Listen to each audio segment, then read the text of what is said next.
Bueno, vamos a iniciar esta. Nosotros formamos parte del mundo de la educación. Venimos trabajando desde el año pasado y una de las gran problemáticas que teníamos era la educación sexual integral. En el encuentro anterior habíamos visto que era lo que decía la ley de educación sexual integral y cómo estaba conectada con todas las leyes que la menciona. Y vimos como en este segundo encuentro ver este tema del hombre y la antropología cristiana, ¿no? Entonces pensamos en una persona que sea referente en el tema de antropología cristiana y pensamos en Juan, ¿no? Juan es profesor y doctor en teología. Sí, terminó el doctorado, todavía no. Ya terminó el doctorado, coordinador de la pastoral en la Universidad Católica Argentina y está formado en Roma en toda la temática de familia. Sí, exacto. Sí, hay un instituto que funciona dentro de la Universidad Lateranense de Roma, que es la Universidad del Papa, que se llama Juan Pablo II, que es el instituto que tiene el Vaticano a nivel mundial como referencia en temas de matrimonio familiar, en lo que es la enseñanza, el magisterio y el diálogo con la cultura y con la ciencia. ¿Sí? Bueno, muchas gracias. Cuando arrancamos esta aventura, yo acá traje algunos apuntes, no se asusten, no voy a leer todo porque no se puede, digamos. Vamos a iniciar una aventura. Yo primero quisiera aclarar que espero dar esto en 45 minutos o 50, un primer bloque. Hacemos un intervalo, tomo un café, nos despertamos un poco, 10 minutos, 15, y seguimos con un segundo bloque de otros 45 o 50 minutos, y ahí ya abrimos un diálogo con la sala, también con la gente si se quiere hacer presente de otro espacio, pueden hacer preguntas, ¿no? ¿Les parece que pueda andar bien así? Porque es Bueno, lo que les queremos compartir de algún modo es, en el día de hoy, con tonada tucumana, la belleza del amor humano, y esa belleza del amor humano, de algún modo, que es la antropología cristiana, es decir, ¿qué tiene Cristo para decirle al lenguaje del cuerpo, al lenguaje de las emociones, al lenguaje de la sexualidad? Porque ya el mundo tiene muchas voces, los medios de comunicación, la cultura en general, habla mucho del cuerpo, habla mucho de las emociones, la afectividad y de la sexualidad también muchísimo. Pero nosotros que estamos también en el mundo, ¿qué podemos decir desde Cristo, ¿no? Desde la experiencia de haber sido alcanzados por el amor de Él, que viene a transformar también estas dimensiones del ser humano, de lo humano, del varón y de la mujer, y que de algún modo es es como generar una cultura nueva, no ir a apagar incendios, porque no queremos apagar incendios. Se trata de generar, de plasmar una nueva visión del hombre, varón y mujer, y de esa nueva visión, de esa nueva mirada, una cultura nueva, tendiendo hacia la unidad, porque el sueño, por ejemplo, del movimiento de los focolares al que yo pertenezco y participo es que todos sean uno, o sea, construir un mundo unido en el planeta, y ese mundo unido necesita también de una antropología que sea adecuada a estos tiempos que estamos viviendo para alcanzar esta unidad. Entonces, primera aclaración, esto va a ser un respetuoso anuncio de una antropología desde Cristo, desde Jesucristo. No va a ser una imposición, es un respetuoso anuncio para quien cree en Jesucristo, quien cree en Dios o las diversas religiones, se van a enriquecer en su espiritualidad escuchando esta perspectiva. Y para quien no cree, que está escuchando esta charla, también se va a enriquecer a nivel humano, a nivel cultural, porque va a poder captar valores, principios, horizontes nuevos, desde la perspectiva que Cristo viene a traer al varón y a la mujer. Y entonces cada vez que yo diga Cristo o diga Dios, pongan la palabra, si quieren, ideal, nada más que ideal. Porque hay personas de convicciones no religiosas que viven su vida por un gran ideal, sea la justicia, sea la construcción de la paz, sea la solidaridad. Son ideales enormes, altísimos. El ideal que mostramos hoy acá es el amor humano. Cuando yo diga Cristo o Dios, ustedes dirán el amor humano. Entonces así todos estamos incluidos en esta gran conversación, ¿no? Empecemos. Voy a pedir a Miguel que me ayude pasando la diapositiva. Me olvidé el aparatito para pasar. Por favor, la primera. está, el contexto actual que nosotros estamos viviendo, de algún modo la posmodernidad, como lo plantea el Papa Francisco, es un contexto donde todo es, de algún modo, no todo, pero una buena parte de la realidad es líquida. Sigmund Bauman es un autor polaco, un filósofo y sociólogo, que dice que vivimos el tiempo de la modernidad líquida. Incluso el amor líquido, que significa no hay espacio para lo sólido, para vínculos que puedan durar en el tiempo. Juan Pablo II, cuando se pone a estudiar de la filosofía y la teología, en su época el contexto polaco es la invasión primero de Hitler y luego de Stalin de la Unión Soviética a Polonia. No había una libertad de pensamiento para el mundo católico polaco porque se quería de algún modo imponer la ideología del Soviet que Stalin encarnaba en ese momento. Y entonces los grandes maestros de la época, por supuesto Marx era el maestro, de algún modo a los jóvenes universitarios, al grupo de amigos que él tenía, Karol Wojtyła en Cracovia, los estaba influenciando poderosamente. No podían ver otra mirada del varón y de la mujer que no fuera la que el Soviet, o sea Moscú, quería implementar a través del comunismo. Empieza a estudiar fuertemente a Marx, Karol Wojtyła, y también empieza a leer mucho a Nietzsche y a Sigmund Freud, los tres grandes que iban marcando de algún modo la época de estos jóvenes.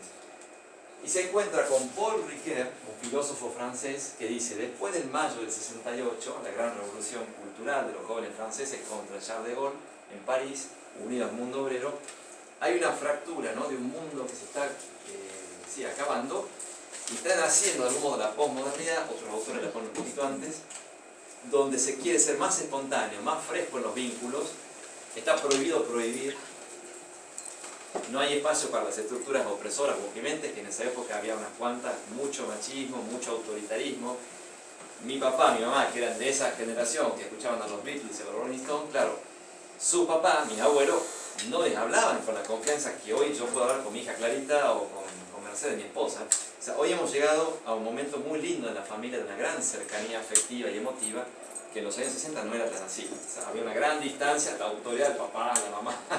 Entonces esa sociedad se estaba fracturando, y Paul Ricoeur ve que estos tres maestros, de algún modo, Marx, Nietzsche y Freud, colaboran para que se derrumbe esa gran estructura o esa distancia enorme entre las personas, o denunciaban justamente abusos de la época, pero el modo y el remedio que ofrecieron, lamentablemente, termina siendo una visión pesimista de lo humano. Para Nietzsche el otro es un mal necesario.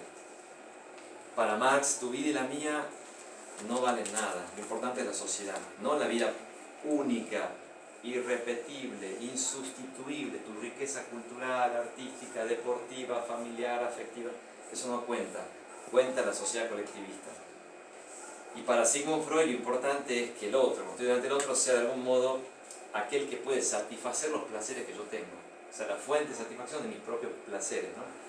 Entonces, al no poder ensanchar el horizonte y salir de esa visión del varón y de la mujer, Karol Wojtyła se dice a sí mismo, ¿qué podemos proponer nosotros que hemos sido alcanzados por el amor de Dios manifestado en Cristo, que sea más fuerte que una ideología? Y él se da cuenta que la ideología, cualquiera de las tres que pueden ser totalitarias o aparentemente suaves, pero terminan siendo muy totalitarias, la dictadura del pensamiento único, ¿no?, te obligan a pensar de una forma y no puedes salirte de ahí. La ideología toma la cabeza, el pensamiento, y toma las manos, la acción, pero no puede tomar el corazón. No tiene la capacidad de tomar el mundo afectivo. Aparentemente sí, la causa te toma, te enamora, pero en el fondo lo afectivo, lo emotivo, lo sentimental no es tomado por la ideología. Hace falta algo más fuerte, más radical. ¿Qué cosa? La experiencia humana. O sea, la experiencia que todos vivimos, salir un poco del mundo teórico, de estos libros, de estos autores, era la experiencia concreta. La famosa escuela de fenomenología que aprende Karol Wojtyła es: vayamos a la experiencia que hacemos todos los días, en el trabajo, en casa, con los amigos, con la novia, con mi esposo, con mi esposa, en la vida consagrada, en el servicio a los más pobres. En esa experiencia cotidiana hay semillas de sabiduría que tenemos que estudiar. Nunca puede ser superior la idea a la realidad.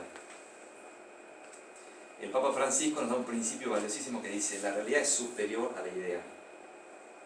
Repito, la realidad es superior a la idea, con lo cual la ideología no tiene más peso que la realidad. Y entre todas las experiencias humanas, ¿cuál? Se pregunta Carlos Wojtyła, la que él descubre, porque es la que él vive, la del amor humano. El amor humano entre varón y mujer, o entre amigos, o entre compañeros de trabajo, o entre miembros de un equipo deportivo, el amor humano tiene una riqueza única en la cual Dios se está manifestando. Hay que mostrarla. Avanzamos, por favor. Sigmund Bauman nos dice que hemos llegado a este tiempo de la modernidad líquida, ¿no? Donde parece que lo estable se ha venido abajo, los contratos de trabajo se pueden romper en cualquier momento, las uniones afectivas, como propone Anthony Giddens, un sociólogo de Canadá, me parece que es de Canadá, Giddens, no, perdón, británico, me equivoqué, británico, el sociólogo británico más importante, inventa en el año 1992 un término, relaciones puras, y él va a decir, un hombre y una mujer se encuentran en 1992, impresionante, y están juntos sin que haya un vínculo, como puede ser el matrimonio civil o el matrimonio religioso, y están juntos porque uno satisface la necesidad del otro, nada más. Porque el otro tiene plata y me mantiene, o porque el otro es fuente de placer para mí, nada más. Pero cuando en un momento esa unión ya no me conviene, la corto y me voy. O sea, en cualquier momento, esa pareja que no está unida establemente por ningún vínculo, sea legal, sea religioso, se rompe. Conviene estar juntos el tiempo que dure y con libertad lo deshacemos, ¿no? 1992. O sea, él ya se veía venir la gran fragmentación de los vínculos que hoy estamos viendo a nivel planetario, ¿no? Y Bauman también lo muestra en Amor Líquido. Sigamos, por favor. Simplemente para que vean algunas pinceladas de Marx, y ahí Miguel te pido que toques de vuelta la tecla porque van a salir otra más. Ahí está. La lucha de clases como motor de la historia es una pincelada, no puedo explicar Marx en 5 segundos, ¿no? Es una pincelada, si nos vamos con algo en el alma, en el corazón, en la cabeza también. Esto es lo que él ve, la injusticia, y con razón denuncia la injusticia Marx, y lo hace bien, y lo ayuda el Papa León XIII en 1893, creo que fue, la Rerum Novarum, es la primera encíclica de doctrina social de la Iglesia que marca cuál sería un salario justo para los trabajadores, y lo hace el Papa gracias a que Marx de algún modo empieza a empujar. Pero para Karol Wojtyła no puede ser ni para Cristo la lucha de clases el motor de la historia, es el amor, no la lucha de clases. Los medios de producción, ¿quiénes se quedan con esos medios? Bueno, son los capitalistas, los que tienen el poder de algún modo y generan como capitalistas la desigualdad. ¿Le puedo pasar la siguiente? Van a poner el... Gracias. La persona no es valiosa para Marx, lo que decía al principio, lo que es importante es la sociedad, no tu historia personal ni la mía. Y por último, una más, el hombre es pura voluntad o deseo de tener, de poseer. Paul Ricoeur dice que Marx nos ha instalado, nos ha inyectado de algún modo una sospecha, nos llama así los 3 maestros de la sospecha. ¿Qué significa sospecha? Desconfianza. Desconfiamos del ser humano. Lamentablemente una experiencia cotidiana que yo veo en la ciudad de Buenos Aires, hace 15 años más o menos, y lo veo en el subte, lo veo en el colectivo, en la calle, no todos confían en todo. A ustedes debe pasar lo mismo, ¿no? La gente que nos ve incorriente, no... gracias. Tengo una experiencia en las provincias también, es decir, en todas partes sospechamos del otro. ¿Por qué sospechamos de ese mal? Porque pensamos que el otro se va a quedar con una parte, una porción de la torta de dinero que a mí me corresponde. Con lo cual debo acumular mucho dinero y ser yo el dueño del capital. Rápido. No dejar que otro me gane. Rápido. Ahí no hay espacio para una economía de comunión. Federico Nietzsche, otro autor, por enormes heridas que él tiene en su familia, en su propia historia personal, también con sus amigos, en su trabajo, quiere salvar a su país, Alemania, pero decide destruir a Alemania, destruirlo culturalmente. Él anticipa la venida de un líder como Hitler, él se muere en 1900, Hitler aparece en el 33, Federico Nietzsche lo intuye, quiere destruir a su país para salvarlo de un potencial Nietzsche, pero no lo logra porque la propuesta que da es un veneno fortísimo al hombre, ¿no? Se decepciona con Alemania y una de las primeras cosas que establece para salvar a Alemania es aniquilarlo a Dios, hay que matarlo a Dios, hay que sacarlo de la cultura de Dios. Esa va a ser la forma más práctica de que no venga una persona como Hitler, todo lo contrario. Dice Dostoyevsky, los hermanos Karamazov, esta obra tan bonita, ¿no?, de literatura, uno de los hermanos dice al otro, bueno, ya no existe más la verdad en el mundo, todo es relativo. Y entonces el hermano le contesta, pero espera, si todo da igual, el mundo se ha convertido en un lugar muy peligroso. Y ahí queda la obra, ¿no? Claro, ¿por qué es peligroso? Porque yo te puedo matar en cualquier momento. Todo da igual. Vos me podés matar a mí en cualquier momento. El mundo es peligroso. Deja de ser un hogar, ¿eh? Es interesante la... Y el otro es un mal necesario. Esta es la perspectiva, decepcionado. Pobre Federico, buscó como pudo la belleza y la verdad, pero estaba tan lastimado. Marx, de algún modo también, ¿no? El hombre es pura voluntad de poder. O sea, tiene que ser poderoso el superhombre para la nueva Alemania. Si no es poderoso, no sirve para nada. La soberbia, el orgullo son los valores para Nietzsche. La humildad es un veneno. La misericordia es un veneno. La caridad es un veneno. Jesucristo parecía que iba a ser un superhombre, como yo me lo imaginaba. Dice Federico, pero se termina dejando matar, se entrega y lo matan. Le dice a sus discípulos que lo más importante es el servicio. Moral de esclavos. Jesucristo era un esclavo. Nunca llegaría a ser un superhombre como yo. Fíjense la herida que tiene. Nunca se encontró con el amor de Dios, Federico, ¿no? Por último, Sigmund Freud, rapidísimamente, la época victoriana en la que él vivía, de la reina Victoria, no estaba permitido en aquel entonces manifestar los deseos, las emociones, los afectos. Las personas eran súper formales. Dr. Jekyll y Mr. Hyde. A la mañana soy Dr. Jekyll, un caballero notable, educado, bien vestido, pero a la noche soy un monstruo. Me convierto en un monstruo. Stevenson, cuando escribe esa obra, muestra a la mañana cómo eran los londinenses y a la noche cómo se transformaban en monstruos porque acudían a burdeles donde había prostitución, pedofilia, fumaban opio, se drogaban, o sea, y las esposas sufrían la infidelidad matrimonial y de algún modo el desajuste afectivo en el matrimonio, en el ámbito conyugal, ¿no? El encuentro íntimo entre los esposos por estas infidelidades. Ahí está la obra. Freud empieza a recibir a estas personas y ve que si al reprimir las emociones, los afectos y las pulsiones sexuales, lo descubre Sigmund Freud, la gente se está enfermando. El problema es que el doctor Freud, el remedio que ofrece en ese momento es: hay que liberar el deseo y el placer tiene que llevarte donde quieras. Busca fuera del matrimonio lo que tu esposo no te da, o sea, tener aventuras y sexo casual con otros hombres. Esa es la recomendación del doctor Freud a las mujeres que lo van a ver. Entonces, claro, al final de la vida, esto es muy interesante, cuando él se está muriendo, después de tener los tomos del psicoanálisis, él va a decir: no es el placer sexual supuestamente lo que define la vida de un ser humano, es algo más grande todavía, es el amor. Y Freud se muere. O sea, lo dice, llega al mar, mete el pie y se acabó. O sea, no puede entrar a navegar las aguas del amor, pero lo ve. Esto es interesante. Yo charlé a veces con varios profesores. En la UBA no se enseña esto. Enseñan en la UBA, no sé por qué, y causa de esa son la experiencia del placer, el placer, pero es el amor lo que dice Freud al final, no lo enseñan. La experiencia del amor humano. Ahora sí, nos metemos entonces con este contexto cultural en tres experiencias interesantes. Fíjense, no hay nada que permanezca tanto en la superficie de la vida humana, en nosotros, como el amor. Pero al mismo tiempo, nada que sea más desconocido y misterioso. Qué paradoja, ¿no? Todo el tiempo estamos tratando con el amor, pero al mismo tiempo que vivimos nuestra vida por el amor y para el amor, nos parece que hay algo desconocido, se nos escapa de las manos, ¿no? Hay una dimensión misteriosa. Andrés Calamaro no se puede vivir del amor. Lo conocen, Andrés, ¿no? Sí, el salmón, vamos. Canta bien, tiene buenos temas. Pero fíjense, del año... ¿cuándo fue este tema? No sé, 92, por ahí, Adrián. Más o menos. ¿Cómo 90 y pico? Década de los 90, ¿no? No se puede vivir del amor, dice el salmón.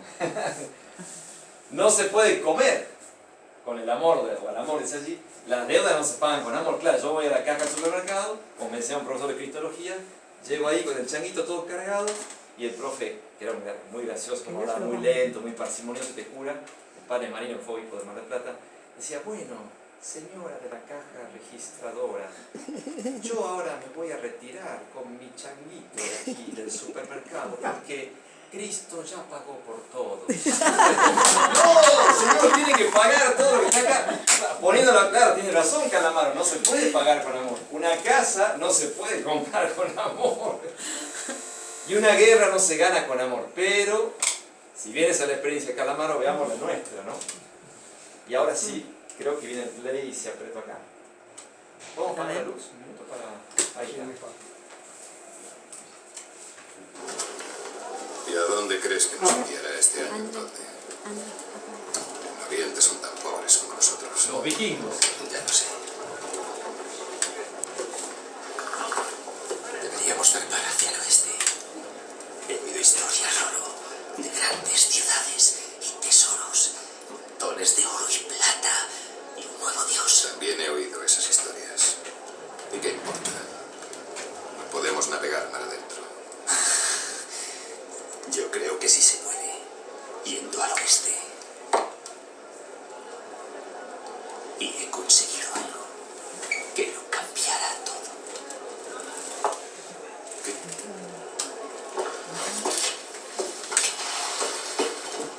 ¿Qué es eso? Escucha. Hace tiempo conocí a un viajero. Él me dijo que era posible ir hacia Poniente, navegando por mar abierto, usando esto. El día antes de zarpar marcas un círculo alrededor del palo, por el extremo de la sombra de mediodía. Al día siguiente, mar adentro, pones esta tabla en el agua a mediodía y miras la sombra. Si la sombra solo toca el círculo, es que sigues tu rumbo. Sí. Y si se sale fuera del círculo, así. Te has desviado y debes mirar al sur. Sí. ¿Y qué pasa si no llegara al círculo? Estás demasiado al sur y debes mirar hacia el norte. Exacto. Si la sombra toca el círculo, seguirás un rumbo fijo, al oeste.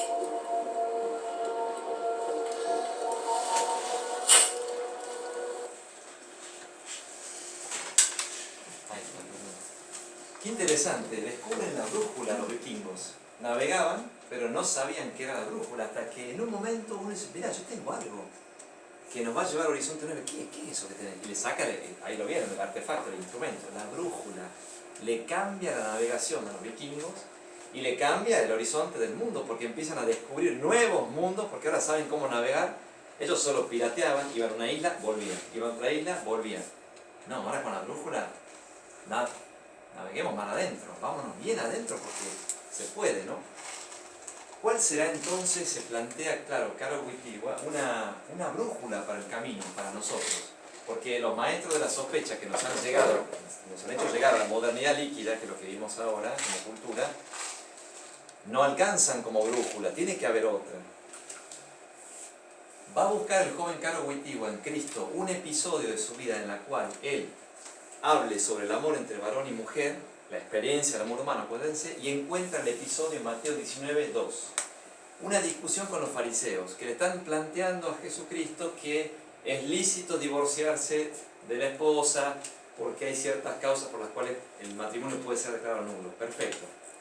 Y en un momento dado dicen, bueno, Moisés, nuestro líder, él nos dio un acta de divorcio, con lo cual nos podemos separar.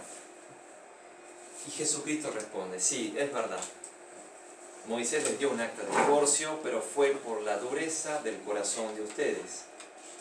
Porque al principio, en el principio, no era así. Esta frase al joven Karol Wojtyła, en Polonia, le llama mucho la atención.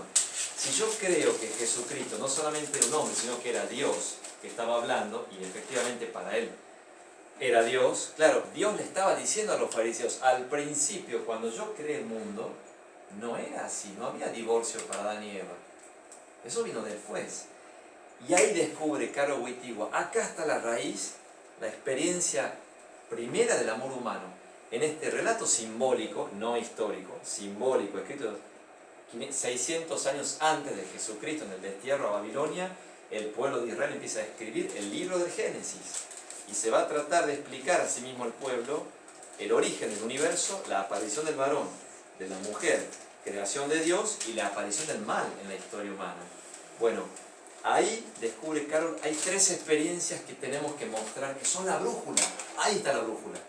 Vamos a entender ahora, entonces, cómo estas 3 experiencias originarias, que son algo del pasado, pero que no las podemos vivir por separado, ahora se las vamos a presentar una por una. es el primer bloque, sí, velozmente, pero profundamente también. No pueden vivirse por separado porque están integradas en nosotros y sirven para personas que están solteras, personas que se han casado, personas que están en pareja, personas que se han consagrado a Dios. O sea, para todos, para todas las vocaciones, las tres experiencias se viven. Empecemos con la primera, que él llama la soledad originaria, que es una frase muy linda de San Agustín. En el libro de las Confesiones, él cuenta, blanquea todos sus pecados y escribe ese libro para contar su historia de pecado y su conversión. Siendo obispo lo escribe, es un acto muy valiente. Pídanle al cardenal Poli que escriba un libro contando los pecados que cometió Poli. No es tan fácil escribir un libro así. Agustín lo hizo. Y la frase es: nos hiciste, Señor, para ti, y nuestro corazón no encontrará reposo, no descansará, en muchas traducciones, o estará inquieto hasta que descanse en ti. Agustín nos anticipa lo que es la soledad originaria. Cuando Adán es creado en el paraíso, siguiendo ese relato simbólico del Génesis, experimenta, está solo hay animales, solo hay vegetales. Ya Paul Ricoeur tomó el relato, Gadamer también, Habermas, todo el mundo de la filosofía dice: este relato simbólico es una obra de arte. Realmente hay mucho para hacer allí de antropología. Y Caro Wojtyła también como filósofo se mete en ese relato y nos muestra esto. Es simbólico, es simbólico, pero nos dice una gran verdad a nosotros. Hay una infinita distancia. Adán no es como las plantas. En el relato, Adán siente la distancia con los animales, le pone nombres a los animales, a las plantas, se asombra ante el atardecer, las montañas, pero él sabe que no hay otra persona, está solo. Pero por otra parte, Adán experimenta que ha sido creado a imagen y semejanza de Dios y que él está llamado a ser el amigo de Dios. ¿Por qué? Porque el único que trata del tú, o sea, Dios solo trata del tú a Adán. En ese relato, Dios no le habla a las plantas, tampoco a los animales. En la soledad originaria que todos vivimos, en nuestra experiencia cotidiana, tenemos una relación única con Dios. Hay una nostalgia de Dios en el corazón humano hasta que nos muramos, hasta que nos vayamos. Pascal, el filósofo francés, decía: ¿cómo puede ser que yo tenga sed de infinito si yo soy finito? ¿Quién me ha puesto a mí el deseo del para siempre si yo me voy a morir un día? O como decimos con las canciones, ¿no? Que la noche no se acabe, que dure siempre, Julio Iglesias, tantos artistas, ¿no? Que no se rompa la noche, ¿no? Que se va a romper porque a las 6 va a salir el sol. No, pero que no se rompa. Sí, perdón, Julio, se va a romper, va a salir el sol y... Pero espera, sol, quédate ahí. No, no se puede. Pero si vos querés que la noche no se rompa y cuando amás a alguien o vivís una experiencia de amor, que esto no se acabe nunca, qué hermoso, por Dios. Pero si vos sabés que se va a acabar, ¿por qué decís que no se acabe nunca? Porque hay una sed de infinito, dice Pascal, y es la huella, la nostalgia de Dios en el corazón del hombre. Una sed de belleza, de bien, de verdad, ¿no? De para siempre. Fíjense qué linda imagen. Dios que va a crear a Adán, este Miguel Ángel en la Capilla Sixtina. No hay que morirse, no hay que irse a este mundo sin conocer Roma y la Capilla Sixtina. Por favor, hay que hacerlo en algún momento. Es una maravilla. En esta nube, de algún modo, que va llevando, transportando a Dios y los ángeles que lo rodean, Dios crea a Adán con un cuerpo perfecto. Es impecable el cuerpo humano de Miguel Ángel, las proporciones de los brazos, las piernas, el codo, el abdomen. Es bellísimo, o sea, está muy bien hecho. Un cuerpo joven, denso, fuerte, muy semejante al cuerpo de Dios, que si bien parece un anciano, es una persona fuerte. Solo Dios mira a Adán, él está solo, y Adán solo mira a Dios. Ahí está la relación de la soledad originaria. El hombre ve que su cuerpo, dice Juan Pablo II, del cuerpo que tenemos es la primera evidencia de que alguien nos ha dado la vida. Yo no me he dado el cuerpo a mí mismo. Recórdate de la nascita, acordate del nacimiento, decía en el momento Juan Pablo, ¿no? No se olviden de que hemos nacido. Ese volver al nacimiento significa: mi vida se la damos a mis padres, sí, pero mi padre a su padre, y así seguimos la cadena hacia atrás. El creador es Dios para Adán. Dios le regala el cuerpo a Adán. Y en esa experiencia corporal, el cuerpo nos ayuda a vincularnos con toda la creación material, con todo. Luego nos ayuda a vincularnos con los demás. El cuerpo va a ser la expresión de la persona, lo van a ver. El cuerpo es parte de mi identidad. En un momento Caro Wojtyła dice: no alcanza con que yo diga, como la experiencia de Adán, yo tengo un cuerpo. Si yo digo yo tengo un cuerpo, el cuerpo sigue siendo algo externo a mí, un objeto. Ahí cierra la puerta para la trata de personas y la prostitución, la pedofilia. ¿Por qué? Porque el otro es un objeto de mercancía. Yo pago y me acuesto con una persona. Es que si yo no tengo en cuenta que no puedo decir solamente yo tengo un cuerpo, yo soy mi cuerpo. Esto es lo más fuerte. Al decir, Juan, yo Juan soy mi cuerpo, o sea, mi identidad de Juan pasa por el cuerpo que tengo, el cuerpo de varón. Pienso como varón, siento como varón, percibo la realidad como varón, me vinculo desde mi masculinidad, soy mi cuerpo. Toca la propia identidad. Muy interesante esto, porque la otra perspectiva, yo tengo un cuerpo, puedo hacer con mi cuerpo lo que quiera. Foucault en los años 60, franceses, libérense, hagan con su cuerpo lo que quieran, o sea, rebélense contra Charles de Gaulle, porque la rebelión contra de Gaulle, la liberación sexual es lo único que nos queda, sexualidad libre para todos y con todos. Está bien, era una experiencia la delta, ¿no? Pero es la única experiencia, el único modo de entender la corporalidad. Para Wojtyła, en este relato, para Carol, no, tiene que ver con el ser. Y con otra cosa interesante, el nacimiento y la muerte. Ni siquiera mi mamá, que está en San Miguel de Tucumán todavía, la tengo ahí, ella no puede descifrar el misterio que soy yo, Juan de la Torre. Me ha llevado en su seno, me quiere mucho, yo la adoro a mi mamá. Pero ella no tiene, ni siquiera mi esposa, Mercedes, tiene la capacidad de descifrar hasta lo último el misterio que soy yo, Juan de la Torre. Solo mi creador, que es Dios, en la experiencia que ve en Adán, igual, solo el creador es el que da plenitud al ser de la persona. Y es más, esto nos ayuda a no exigirle yo a mi esposa lo que ella no me puede dar. Cuando no me siento comprendido y me enojo, me molesta porque ella no me comprende, cometo el error. El Papa Francisco le dice en Amor y Leticia: solo Dios puede colmar tu corazón. No le exijas a tu esposa eso, ¿no? O sea, los dos somos personas en camino. No le exijas a tu hermano lo que es de Dios. Solo Dios puede colmar tu corazón. Exacto. Y por último, el cuerpo se convierte en una casa, un hogar, donde yo puedo, así como recibo en casa a los amigos, a una comida, también mi cuerpo es un espacio cálido donde yo puedo abrazar, puedo dar la mano, estrechar las manos, levantar a alguien, ¿no? Puedo llorar, puedo contener a quien llora. Se transforma en un hogar la propia existencia porque el cuerpo nos permite esta experiencia. Y finalmente, a través del lenguaje del amor, el autodominio y la autodeterminación. Esto es lo que ve Juan Pablo en la primera experiencia. Para Sigmund Freud, al final, él lo plantea así: nos queda solo un margen de, para el psicoanálisis freudiano puro, un 25% de libertad. Un 75% lo tiene el inconsciente, no somos libres. O sea, creemos que somos libres, pero el inconsciente nos lleva a las narices. Es lo que Freud afirma. Juan Pablo lo refuta y dice: no es el inconsciente el que domina la vida de un hombre, es la experiencia del amor. O sea, el amor ordena también la psicología. También el inconsciente sigue de algún modo la constelación del amor, la órbita del amor. El amor plasma